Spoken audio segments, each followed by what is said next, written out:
Hello दोस्तों, बहुत बहुत स्वागत है आज के इस नए और बेहद खास सेशन में।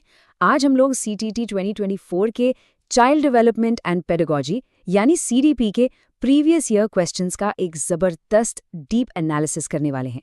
ये विश्लेषण आने वाले एग्जाम की प्रिपरेशन में बिल्कुल गेम चेंजर साबित होगा। तो बिना देरी किए लेट्स डाइव राइट इन।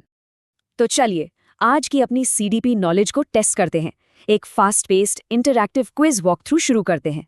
मैं यहाँ डायरेक्ट क्वेश्चंस और उनके ऑप्शंस पढ़ूंगी और हम सबको मिलकर मेंटली आंसर्स लॉक करने हैं। देखते हैं आज तैयारी कितनी सॉलिड चल रही है। रेडी हैं सब?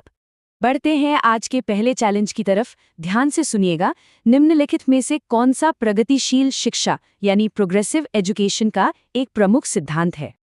अब इन 4 ऑप्शंस को सुनते हैं। ऑप्शन 1 मानकीकृत परीक्षण यानी स्टैंडर्डाइज्ड टेस्टिंग।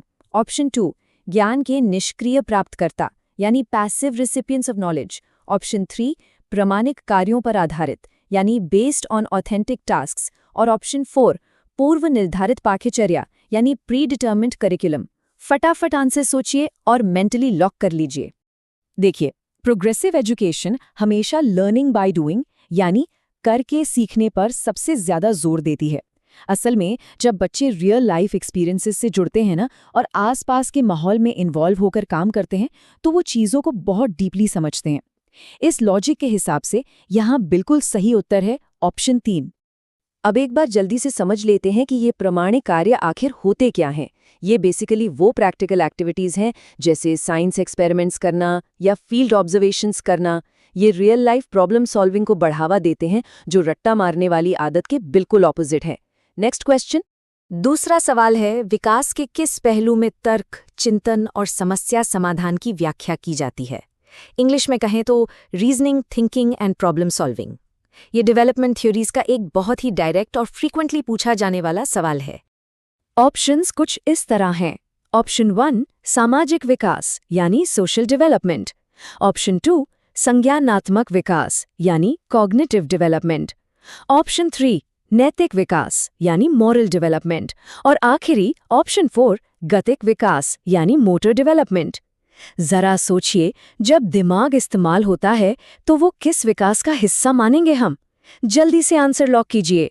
तो इसका लॉजिक बहुत सिंपल है। हमारी सोचने की क्षमता, चीज़ों को याद रखना, लॉजिक लगाना और डिसीजंस लेना, ये सभी मेंटल प्रोसेसेस हैं, राइट? और ये सीधा सीधा कॉग्निटिव डेवलपमेंट यानी मानसिक विकास से जुड़ी होती हैं। इसलिए यहाँ सही उत्तर बनेगा ऑप्शन 2 संज्ञानात्मक विकास। दोस्तों, अगर इन डिटेल्ड एक्सप्लेनेशन से कॉन्सेप्ट्स क्लियर करने में मदद मिल रही है तो चैनल को अभी जरूर सब्सक्राइब कर लीजिए। ऐसी ही टारगेटेड और यूजफुल डिस्कशंस एग्जाम तक आती रहेंगी। एक क्लिक सच में बहुत मोटिवेट करता है। Next question. अगला सवाल, लेव वाइगॉत्स्की प्रस्तावित करते हैं कि डैश बच्चों में स्वनियमन यानी सेल्फ रेगुलेशन के लिए महत्वपूर्ण है। यहाँ 2 महत्वपूर्ण टर्म्स हैं जिन पर हमें फोकस करना है। पहला वाइगॉत्स्की और दूसरा सेल्फ रेगुलेशन। चलिए ऑप्शंस चेक करते हैं। ऑप्शन 1 असंतुलन यानी डिसइक्विलिब्रियम। ऑप्शन 2 निजी वाक यानी इनर स्पीच। ऑप्शन 3 अनुकूलन यानी अडेप्टेशन। या फिर ऑप्शन 4 संगठन यानी ऑर्गेनाइजेशन। वाइगॉत्स्की की सोशल कंस्ट्रक्टिविस्ट थ्योरी को माइंड में लाइए और देखिए इसका क्या सही जवाब होना चाहिए। देखिए, जब बच्चे खुद को गाइड करने के लिए या आगे क्या करना है ये प्लान करने के लिए अकेले में खुद से बातें करते हैं ना, तो वाइगॉत्स्की इसे प्राइवेट स्पीच या इनर स्पीच कहते हैं। असल में वो अपने खुद के बिहेवियर को मॉनिटर और कंट्रोल कर रहे होते हैं। तो इस हिसाब से सही उत्तर होता है ऑप्शन 2 निजी वाक। तो क्रक्स ये है कि शुरुआत में बच्चे थोड़ा बोल बोलकर खुद को दिशा देते हैं और धीरे धीरे ये आवाज़ उनके अंदर चली जाती है और एक इंटरनल थॉट प्रोसेस का रूप ले लेती है। यही आगे चलकर इंडिपेंडेंट थिंकिंग में मदद करती है। कॉन्सेप्ट बिल्कुल क्लियर हो गया होगा। Next question. अब एक क्लासिक कोलबर्ग सिनेरियो पर ध्यान देते हैं। ये स्टेटमेंट बेस्ड सवाल थोड़ा ट्रिकी हो सकता है, तो ध्यान से सुनिएगा।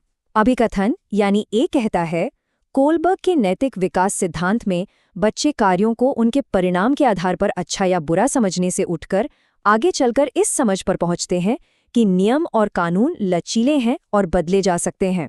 वहीं इसका कारण यानी आर दिया गया है। कोलबर्ग का तर्क है कि नैतिक विकास क्रमिक रूप से चरणों में यानी स्टेजेस में होता है। अब इनके ट्रिकी कॉम्बिनेशन सुनिए। ऑप्शन 1, ए और आर दोनों सत्य हैं और आर ए की बिल्कुल सही व्याख्या करता है। ऑप्शन 2, ए और आर दोनों सत्य हैं लेकिन आर ए की सही व्याख्या नहीं करता है।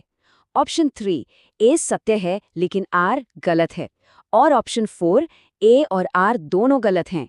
सोचना ये है कि क्या दोनों बातें सच हैं और क्या रीजन बिल्कुल करेक्ट एक्सप्लेनेशन दे रहा है, या दोनों सच है पर रीजन एग्जैक्ट कारण नहीं है। सही कॉम्बिनेशन चुनिए। चलिए इसको ब्रेक डाउन करते हैं। असर्शन यानी ए बिल्कुल सही है। सच में बच्चे पहले स्टेज में पनिशमेंट के डर से शुरू करते हैं और आगे के स्टेजेस तक आते आते रूल्स की फ्लेक्सिबिलिटी को समझने लगते हैं। रीजन यानी आर भी अपने आप में एक फैक्चुअली सच स्टेटमेंट है कि विकास स्टेजेस में ही होता है, लेकिन रीजन यहाँ पर सिर्फ एक जनरल फैक्ट है। ये स्पेसिफिक तौर पर ये पॉइंट एक्सप्लेन नहीं कर रहा कि बच्चे रूल्स को फ्लेक्सिबल क्यों मानने लगते हैं। इसलिए दोनों बातें ट्रू जरूर हैं, लेकिन आर एक ही करेक्ट एक्सप्लेनेशन नहीं दे रहा। तो यहाँ परफेक्ट उत्तर बन जाता है ऑप्शन 2। मुझे पूरी उम्मीद है कि इस डिटेल्ड ब्रेकडाउन से ऐसे कॉम्प्लेक्स कॉन्सेप्ट्स और भी इजीली समझ आ गए होंगे और रिवीजन एकदम सॉलिड हो रही होगी। अगर ये सेशन वैल्यूबल लग रहा है तो चैनल को प्लीज़ तुरंत सब्सक्राइब कर लीजिए ताकि ऐसी और डीप लर्निंग्स आती रहे और सपोर्ट बना रहे। इस एक्सप्लेनर को रैप अप करने से पहले एक आखिरी सवाल छोड़कर जा रहा हूँ। आज जो कॉन्सेप्ट्स और थ्योरीज हमने यहाँ देखी हैं, जैसे इनर स्पीच हो या प्रोग्रेसिव एजुकेशन, इन सब का वास्तविक जीवन या फ्यूचर में क्लासरूम्स में एज अ टीचर क्या रोल होने वाला है? ये नॉलेज किसी भी टीचर के पढ़ाने के तरीकों को कैसे बेहतर बनाएगी? इस बात पर एक बार ज़रूर विचार कीजिएगा। तब तक के लिए कीप लर्निंग, अपने आने वाले एग्जाम्स की प्रैक्टिस जोर शोर से करते रहिए और पूरे कॉन्फिडेंस के साथ आगे बढ़ते रहिए। Best of luck.